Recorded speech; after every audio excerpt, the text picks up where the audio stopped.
how cute this boy is. Look, he's losing his sight, you know.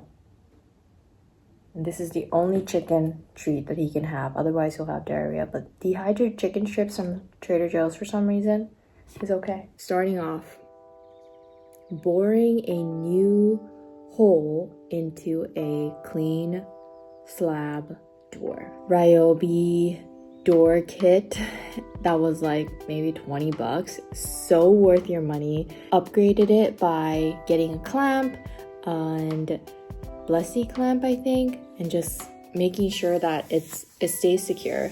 I've since broken the hole saw, like the inner drill part of the hole saw, but it still works even without it, and I was able to successfully install this smart lock. An easy way to remove these wire shelf like mounts, instead of trying to like pick at it and try to get it with a little plier, I use a flathead screwdriver, push it out a little bit where there's enough of a lip for a wrench to tug onto, and then pull it out. Because it's so crazy that these wire shelves that we put all of our bath towels, all of our closet, we even hang stuff on there, it's just secured with these plastic drywall anchors that have like a little hook to them, and then they are secured into the drywall with a freaking nail, like a fat nail. But still, like, it's so crazy. That's all it takes. No wonder it becomes loose.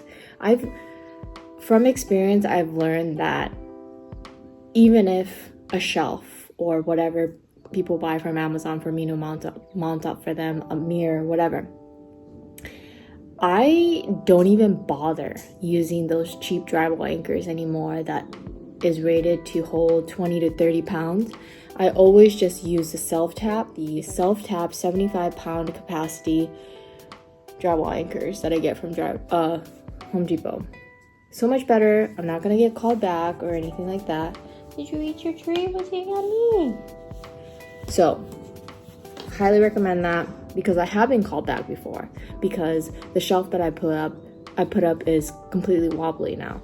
Instead of these construction people, the builder, installing a door with like a flat rectangular latch plate, they almost always use these circular latch plates.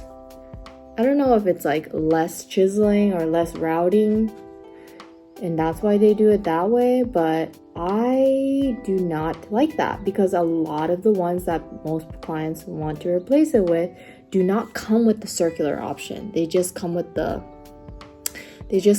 the round edge rectangular latch plate or the square edge ones, and then I have to chisel it all over again.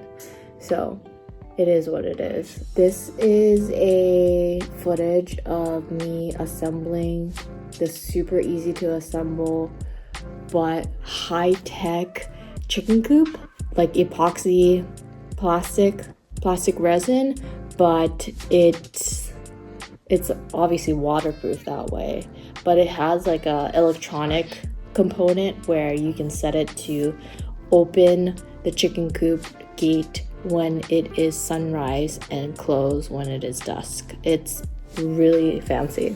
One of the many wonderful lakes here in Washington, and there are so many out here that it doesn't take much commute time to find one, honestly. This is like relative to my experience, which is living in California, and I lived in the valley when I used to live in California, and after work or something, if I want to go see the water, if I didn't work out in Santa Monica or like near the Pacific Ocean, I would not go out there, because if I get stuck out there anytime after 4 till 8 p.m., it'll take me 2 hours to get home, which is only like a 15-mile commute, but it takes me 2 hours because everyone's on the road. Here, I don't even have to worry about it, because you can find some access to a lake or the Puget Sound in such a short amount of time without any traffic, and there are so many access points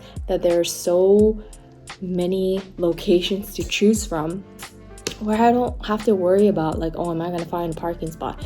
Am I going to be able to see the water before sunset? This is the aftermath of spreading around insulation, rock wool insulation, for a client of mine that has hired me for all kinds of things. But anyway, he has been experiencing some issues with like airplanes going over his house, and you wouldn't really think that it would really affect you, but for some reason it's amplified.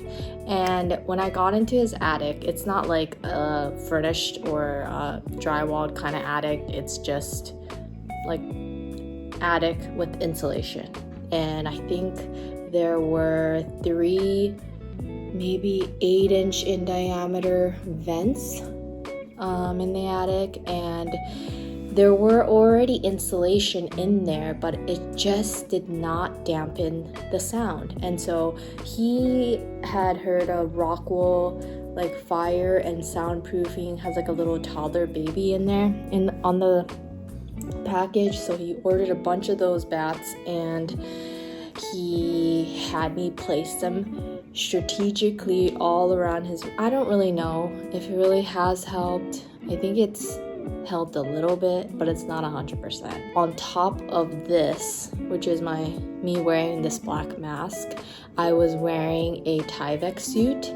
I was wearing safety goggles that kind of like suctioned around my face, and I had a hood to the Tyvek suit. All the parts that where it's not completely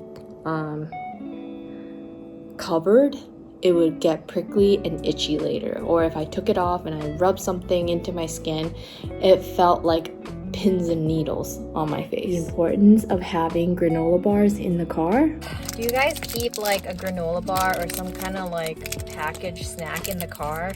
So if you don't have time in between jobs but you're starving, you have something to eat? It's okay.